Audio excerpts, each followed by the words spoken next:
बताओ या किसी और की गलती बढ़ाओ, किसी दिन तो उसमें घुस जाओ, चले और जाओ। भाई साहब बात ही बाकी आप बातें ना ये देखो उसमें भी कोई कुछ नहीं कर पाता, हम भी कुछ नहीं कर पाते।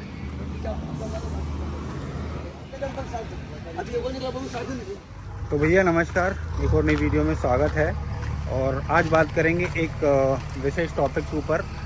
आज जब हमारी ये गाड़ी 12 टायर माल लेके आ रही थी, सुबह सुबह का समय था, लगभग 6:30-7 बज रहे होंगे। उस समय ये गाड़ी जब आ रही थी तो एक भाई साहब जो ड्राइविंग सिखा रहे थे दूसरे सज्जन को, मतलब उस व्यक्ति को गाड़ी चलाना नहीं आती और बीच शहर में ट्रैफिक में उसने गाड़ी दे दी उसको, और वो आके अपनी गाड़ी में घुस गया।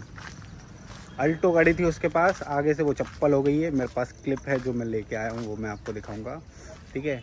और हम देखो, इन गाड़ियों को आप अच्छी तरह से जानते हो कि इन गाड़ियों को चलाने वाले जो ड्राइवर्स होते हैं वो प्रोफेशनल होते हैं। वो 24 घंटे गाड़ियाँ चलाते हैं और उनको बहुत ज़्यादा अनुभव होता है, ठीक है। और एक व्यक्ति वो जिसको चलाना नहीं आती और तुम बीच बाज़ार में गाड़ी दे दी। गाड़ी में ब्रेक भी होते हैं, सब कुछ होते हैं, लेकिन आपको कुछ आता ही नहीं है तो आप क्या ही करोगे। तो ऐसी परिस्थिति हुई जब ये गाड़ी माल लेके आ रही थी और वो गाड़ी अल्टो वो सामने से आके बिल्कुल बीच में घुसी। और ऐसी जगह मैं भी बताऊंगा आपको, आप हैरान हो जाओगे कि यार ऐसा कैसे हो सकता है, ठीक है। तो अब घटना को मैं विस्तार से बताना शुरू करता हूँ। सामने खड़ी है हमारी गाड़ी और इसमें जो है आपको क्लियर पता चल जाएगा। तो ये हमारी गाड़ी खड़ी है 12 टायर, ओके।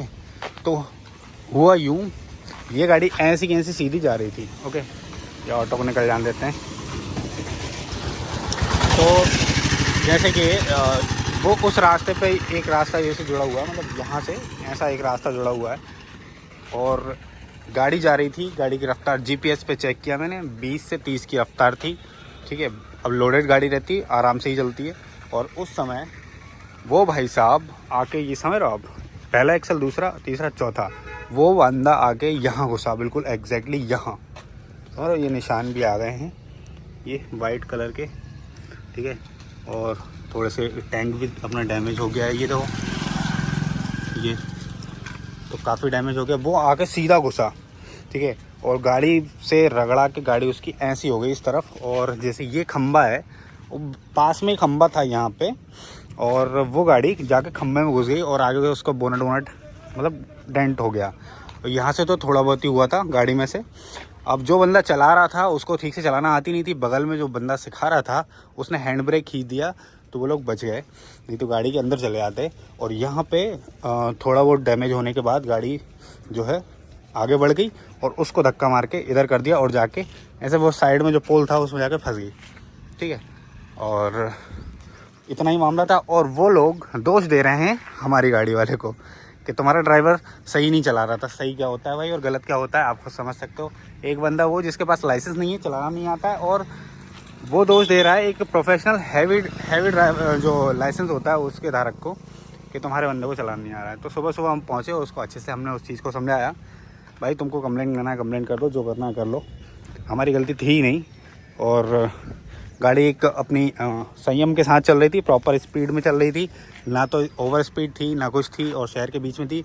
अब जीपीएस पे हमने उसको सब कुछ दिखाया और उसकी भी हमारे पास वॉइस रिकॉर्डिंग है।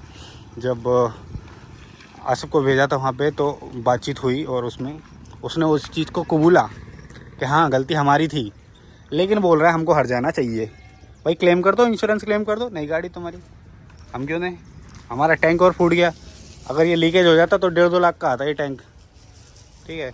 और अच्छा वो कोई और नुकसान नहीं हुआ, क्योंकि अब गाड़ियाँ वैसे भी इतने ज़्यादा प्रॉफिट में नहीं चलती हैं। ये अगर नुकसान होता है तो बहुत भारी पड़ता है। एक जोड़ी टायर ही 60,000 का आता है इसका। और ऐसी कुछ स्थिति रही। बाकी भाई जो भी लोग हैं तो बड़ी गाड़ियों से थोड़ा सा सावधानी से दूर से चला करो, क्योंकि भारी वाहन होते हैं। बड़ी गाड़ियाँ वैसे अपनी सही जगह पे चलती हैं, उनकी तरफ से कोई गलती नहीं होती है, वो पूरे संयम के साथ और पूरे अनुभव के साथ चलाते हैं। दिक्कत उन लोगों के तरफ से होती है जिनको नया नया या तो आता नहीं है या नया नया सीखे होते हैं, और वो अपने आप को समझ लगती है ये रोड हमारे बाप की है, समझ रहे हो। और जो गाड़ियाँ चल रही हैं वो भी हैं। तो भाई साहब सामने गाड़ी देख रहे हो, इसके पटिया निकालना है। अब समस्या हो रही है वहाँ पे चढ़ेंगे कैसे इतनी ऊंचाई पे, तो उसके लिए जुगाड़ बनाई जा रही है। ये इसको लगाएंगे मशीन को वहीं पे और लोडर पे खड़े होकर आसानी से उसके ऊपर से उतारे जा सकते हैं, क्योंकि इतने लंबे पटिए में इसमें बहुत वजन है। अगर आप कहीं से चूके तो नीचे लेके आके जगह दम से गिरोगे, पटिया तो नहीं टूटेगा, आप टूट जाओगे।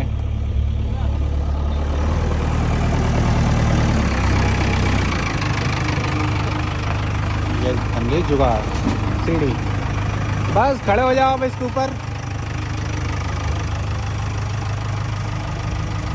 हाँ ऐसे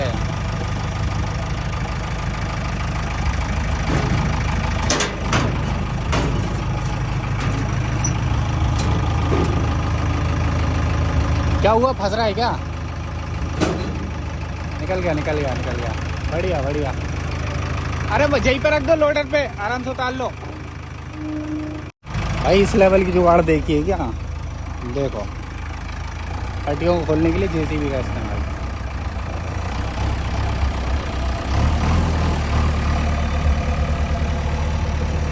हाँ इसके ऊपर रख देना, ऊपर बीच में आएंगे नहीं, उधर कहीं साइड में पटक दे कहीं भी।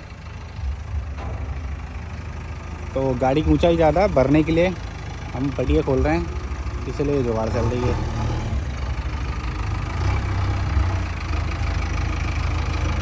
ये निकल गया भाई पटिया, बस। क्या नट लगा है क्या है? ऐसे ही निकल जाएगा।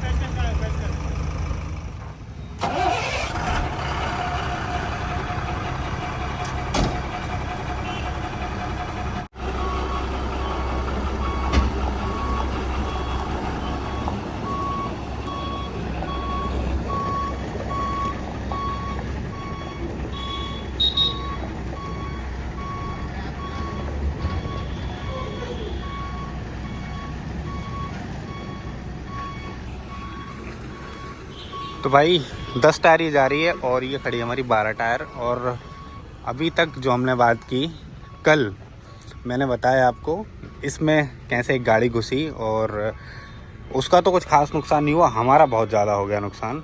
और इसमें जो है आप देखोगे ना तो इसके सारे बोल्ट टूट गए हैं अंदर से, ये वाले, ये देखो ऐसे 4 बोल्ट लगे हैं, वो 4 बोल्ट टेढ़े होके और टूट गए। तो अभी जो है दूसरे मंगवा रहे हैं, है ना, और वही कर रहे हैं। अभी जो लेके आए हैं वो पतली चूड़ी के आ गए, हमको मोटी चूड़ी के डालने पड़ेंगे। जैक पे टंगी हुई है गाड़ी और बोल्ट कसाएंगे तब जाके इसके अंदर जो है प्रॉपर टैंक टंग पाएगा। तो जैसा कि मैं बात कर रहा था कि जो आरटीओ टैक्स भरते हैं, रोड टैक्स भरते हैं ना, तो हम जैसे लोग मतलब इन गाड़ियों वाले ये बहुत ज़्यादा मात्रा में भरते हैं। जितना अपन टैक्स भरते हैं ना उस मात्रा में मतलब उस टैक्स की वैल्यू में अल्टो ऐसी गाड़ियाँ 2-3 आ जाएंगी, समझ रहे हो आप। तो उस व्यक्ति ने जो हमारा नुकसान किया है ना नेक्स्ट लेवल किया, और बोल रहा था हमसे कि हमारी गाड़ी ठीक करवा के दो। चला तुमको चलाना नहीं आती है, ठीक करवा के हमने। ये टैंक आप अगर टाटा में पता करोगे तो लगभग 1 से 1.5 लाख रुपए का होगा। अगर ये फूट जाता तो इसका हर्जाना कौन भरता, इतने में उसकी अल्टो आ जाती। तो इन सब बातों से मेरे कहने का मतलब कुछ नहीं है, सिर्फ इतना ही है कि भाई बड़ी गाड़ियों का भी थोड़ा रिस्पेक्ट करो और ध्यान से चलाओ। और क्या होता है कि बड़ी गाड़ी वजन लेके चलती है तो कंट्रोलिंग जो है थोड़ी सी डिफ़िकल्ट रहती है, और ड्राइवर सारे प्रोफेशनल रहते हैं, वो गलतियाँ नहीं करते हैं।